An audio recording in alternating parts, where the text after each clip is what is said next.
For 2 million years, the human brain has evolved more than any species in existence.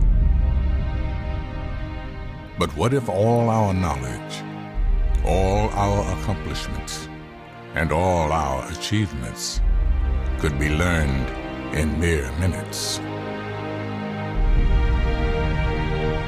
What if humanity's next evolution wasn't human at all? What happens when artificial intelligence becomes self-aware? Is it the key to immortality, or is it the path towards annihilation?